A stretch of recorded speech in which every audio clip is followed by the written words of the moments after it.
वर्ष थे, उसने देश की तस्वीर और तकदीर दोनों को बदल दिया साहब। आप क्या कंपैरिजन, नेहरू जी से तो कंपैरिजन भी नहीं है।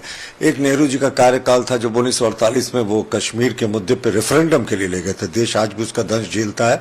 नेहरू जी का कार्यकाल था साहब, अस्काई चीन के बड़े इलाके को चाइना को गिफ्ट कर दिया पाकिस्तान ने, जो हमने का हमारे हिस्से का कब्जा करके रखा था। उनका कार्यकाल था जो पाकिस्तान ऑक्यूपाइड कश्मीर में पाकिस्तान घुस कर बैठा रहा और हम कुछ नहीं करते रहे। और प्रधानमंत्री जी का कार्यकाल साहब, भारत आज विश्व गुरु बनने की कगार पर है। दो देश युद्ध लड़ रहे हैं और बहुत ही खतरनाक तरीके से युद्ध लड़ रहे हैं। ईरान और इजराइल दोनों कहते हैं भारत हमारा विश्वस्त मित्र है। और एक समय था 1971 में जब भारत पाक युद्ध में 100 देशों ने हमारे खिलाफ यूएनओ में वोटिंग की थी, वो तो रशिया के हम वीटो से बच निकले थे। और दूसरी बात कहे, प्रधानमंत्री जी ने जिस तरीके से गरीब कल्याण और जन कल्याण की योजनाओं को बढ़ावा दिया है, ये अकल्पनीय था।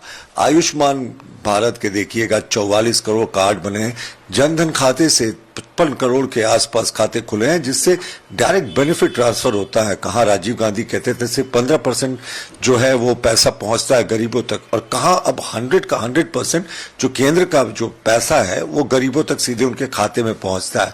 हमने आंसू पोंछने का काम किया साहब उज्ज्वला गैस योजना से। हमने जो है सभी जो हमारे विश्वकर्मा योजना से जो छोटे छोटे कारीगर हैं उनको हमने रोजगार देने का काम किया। और जो बार बार लोग प्रश्न करते हैं कि कहां है 24 करोड़ रोजगार 12 वर्षों में 2-2 करोड़ के पर हिसाब से पर वर्ष, तो ये उन कैसे भूल जाते हैं कि हमने 55 करोड़ से ज्यादा मुद्रा लोन दिया है साहब। 40 करोड़ लोगों ने एक बार लिया है मुद्रा लोन और 15 करोड़ लोग ऐसे थे जो सक्सेसफुली जिन्होंने दूसरी बार लिया पहले बार कंप्लीट करके। तो ये रोजगार देने वाले नहीं, रोजगार हम सिर्फ लेने वाले नहीं देने वाले देश बन गए हैं। और भारत की जो जीडीपी है वो लगातार 7.8% पे